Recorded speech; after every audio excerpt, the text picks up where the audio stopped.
What's up, guys, and welcome to MMA Nation. Drew Dober versus Bobby Green, KO in the second round. Dober has done it again. On Saturday at UFC Fight Night 216, Drew Dober devastatingly knocked out Bobby Green. You need to see that. Bobby Green had a tough time with that one. While Green circled the inside of the fence in the first round, Dober upped the pace. To hold Dober at bay, Green used a magnificent boxing arsenal, including deft counterpunches. As the round came to a close, kicks were repeatedly used, and they typically worked to Green's advantage. Green's exhibition of classic flair continued in round two, which included some hands-up taunting in both brief and extended forms. Dober delivered a fantastic spinning back fist, but Green quickly resumed his onslaught. As both guys connected with the right hands, the exchanges became more frequent and violent. Dober's nasty left hand missed, but a second one made contact. And it only took one. Green folded to the canvas, toppling over backward. Dober, who had a 26-11 MMA record and a 12-7 UFC record, knocked out Green, who had a 29-14-1 MMA record and a 10-9-1 record at the UFC. The King of the Apex was knocked out with a left hand at 2:45 in round two after struggling with his opponent's counterpunching. Dober's victory brought his winning streak to 3, and his 8 knockouts tied Dustin Poirier for most in the history of the UFC lightweight division. Arman Tsarukyan defeats Damir Ismagulov via unanimous decision. Also, UFC Vegas 66, the final promotion event of 2022, which took place at UFC Apex on December 17th.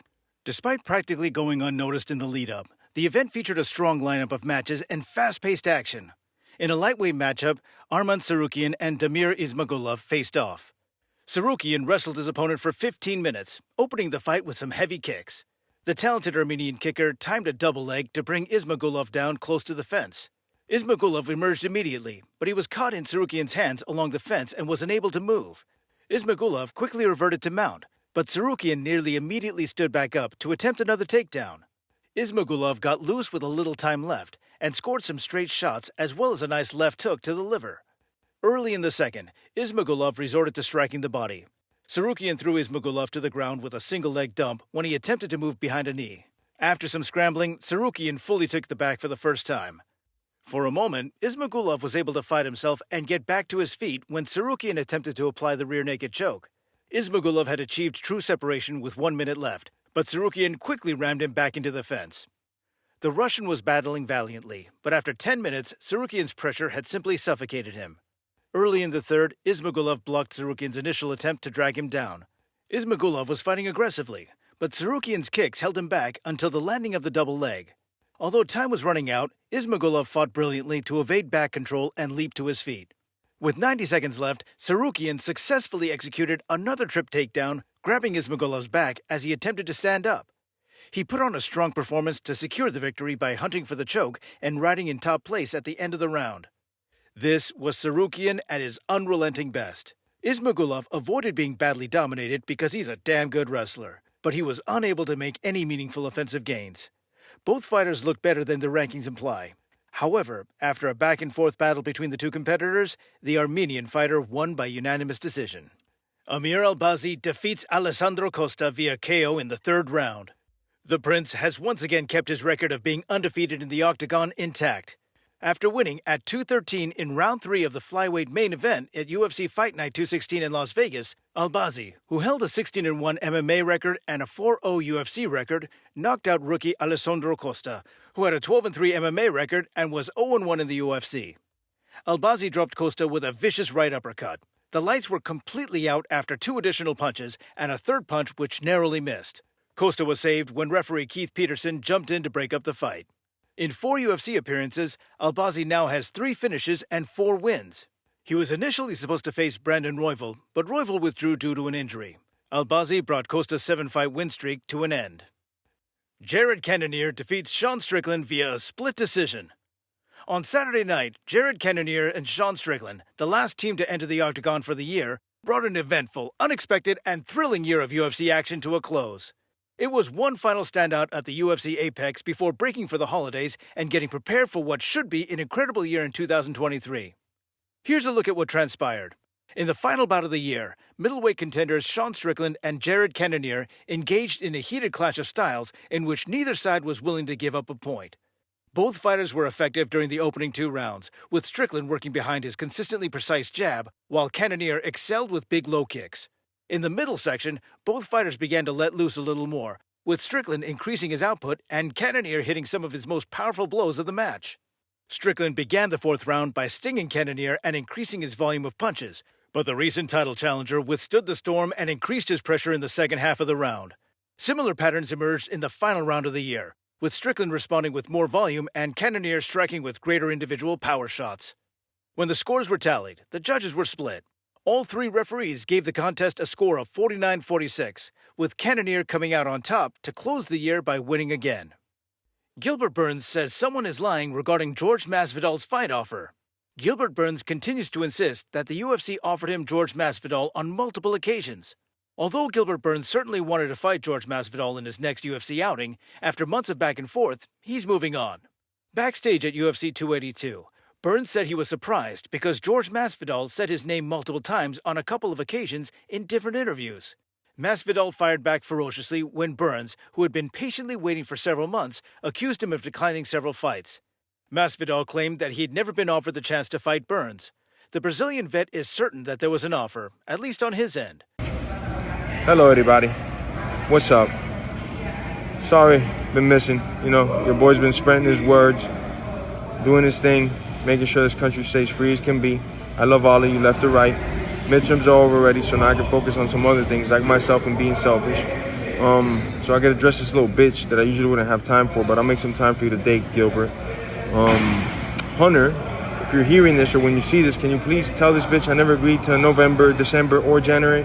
I've had court cases, I've had different things, a bunch of things where I haven't been able to decide I want to fight. Now I've gotten some much better news on today, so guess what? If you want to get your ass whooped when Leon Edwards defends that fucking belt in England, I will gladly beat the living shit out of you, Gilbert. If not, shut the fuck up, because you are a pussy and you're not going to do nothing. When you see me in the street or when you see me in the cage, and we both know it, you're going to ask for a fucking picture when you see me in real life and say it's all bullshit, it's just for the pay-per-view. So shut the fuck up. Burns, though, wasn't having it. He asserted that Masvidal was undoubtedly lying, or that perhaps Hunter and the UFC were the ones telling lies. We don't know for sure. However, it's already known that Burns will continue his career at UFC 283 by fighting Magny at the pay-per-view event in Rio de Janeiro on January 21st. It'll be his first fight since losing a Fight of the Year match against Khamzat Chimaev by decision, but he's determined to kickstart his career once again. Burns initially agreed to it because a Masvidal victory would spark his comeback. Racking up wins is the other way to get back to a title shot. Burns, however, said that he would not chase George and would instead pursue other fights quickly. He threatened to destroy Neil Magny in Rio and continued by saying that he would not pass him up in favor of another man. He said his goal is 3 finishes, 3 victories, and a shot for another title. Whatever happens, we're eager to watch it unfold.